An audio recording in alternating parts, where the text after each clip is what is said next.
రంగం నుంచి లేకపోతే మా డిపార్ట్మెంట్ నుంచి ఏదైనా సహకారం అవసరం అయితే తప్పనిసరిగా మేము అందజేస్తాం.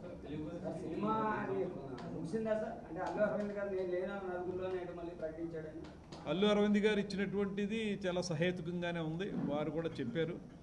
దాంతోపాటు ప్రస్తుతానికి అదేమీ బంద్ లేదన్నారు కనుక అది ఇంకా సమస్య పోయినట్టే ఆ సమస్య. కాకపోతే రాబోయే రోజుల్లో ఏ రకంగా మనం ముందుకు తీసుకెళ్లాలనేటువంటి దాని మీద కొంత కార్యాచరణ అవసరం. ఎందువల్లంటే దీనికి పరిశ్రమని తొలి నుంచి కూడా గౌరవిస్తూ పరిశ్రమ ద్వారా రాష్ట్రంలో చలనచిత్ర పరిశ్రమ అభివృద్ధి జరగాలని ఇప్పుడు కానీ ఉమ్మడి రాష్ట్రంగా ఉన్నప్పుడు కానీ చాలా కృషి చేసినటువంటి ముఖ్యమంత్రి శ్రీ చంద్రబాబు నాయుడు గారు. ఆ రోజుల్లో కూడా ఆయనకున్నటువంటి పరిచయాలు, ఆయనకున్నటువంటి వివిధ రకాల కార్యక్రమాల ద్వారా ఎంతో అభివృద్ధి చేశారు చలనచిత్ర పరిశ్రమని మన ఆంధ్రప్రదేశ్లోకి వచ్చిన తర్వాత. ఇప్పుడు కూడా మనం కూడా చెప్పేది ఏంటంటే ఒక కొత్త విధానాన్ని తీసుకొచ్చి ఆ విధానం ద్వారా రాష్ట్రంలో చలనచిత్ర పరిశ్రమను అభివృద్ధి చేయాలనేటువంటి ఆలోచన. మీకు ఉదాహరణ చెప్తాను. నేను ప్రత్యక్షంగా నేను సినిమాటోగ్రఫీ మంత్రిగా ఉన్నాను కనుక చాలా విషయాలు దగ్గరగా చూసే అవకాశం నాకు లభిస్తుంది. ప్రతి సినిమా రిలీజ్ అయినప్పుడు వారు ప్రత్యేకంగా వచ్చి నిర్మాతలు మా సినిమాకి టికెట్ రేట్లు పెంచడానికి, ఎందుకంటే మాకు ఎంత ఖర్చు అయింది, దీనికి ఈ స్థాయిలో పెంచండి అని చెప్పి ప్రతి సినిమాకి అడుగుతూ ఉంటారు.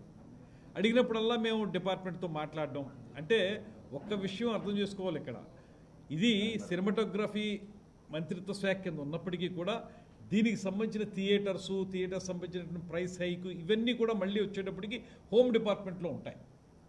హోమ్ శాఖ యొక్క ముఖ్య కార్యదర్శి ఎవరైనా ఉంటారో ఆయన పరిధిలో ఉంటాయి.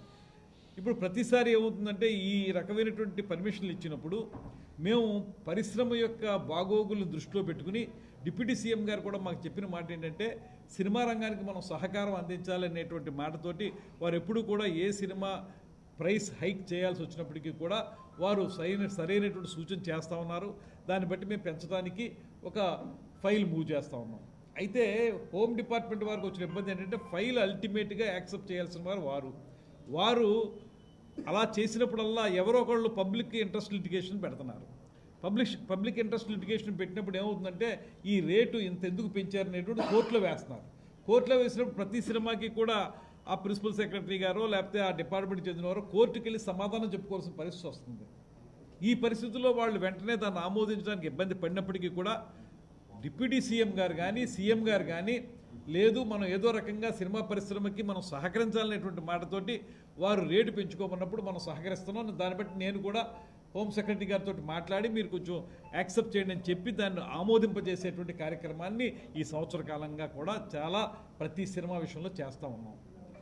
ఇవాళ అలా చేస్తున్నప్పుడు మాకు ఇబ్బందులు ఉన్నప్పటికీ కూడా డిపార్ట్మెంట్ పరంగా కానీ ప్రభుత్వ పరంగా ఇబ్బందులు ఉండి కోర్టులకు వెళ్లాల్సిన పరిస్థితి ఉన్నప్పటికీ కూడా నిర్మాతలు అంటే వాళ్ళు ఒక్కళ్లే కాదు, నిర్మాతలు, ఎగ్జిబిటర్సు, డిస్ట్రిబ్యూటర్సు వాళ్ళ మీద ఆధారపడినటువంటి వందలాది కుటుంబాలు వాళ్ళు సినిమా ఇవాళ తీయటువంటి పెద్ద సినిమా అంటే 3-4 సంవత్సరాలు పడుతుంది. 3-4 సంవత్సరాల కాలంలో వాళ్ళకి అయ్యేటువంటి వ్యయ ప్రయాసలు, వడ్డీలు పెరిగిపోవడం ఇవన్నీ దృష్టిలో పెట్టుకుని వాళ్ళకు రూపాయి రేటు పెంచితే వాళ్ళకి ఉపయోగపడుతుంది అనేటువంటి మాట. రూపాయి రేటు వాళ్ళకి పెంచితే అందులో పావలా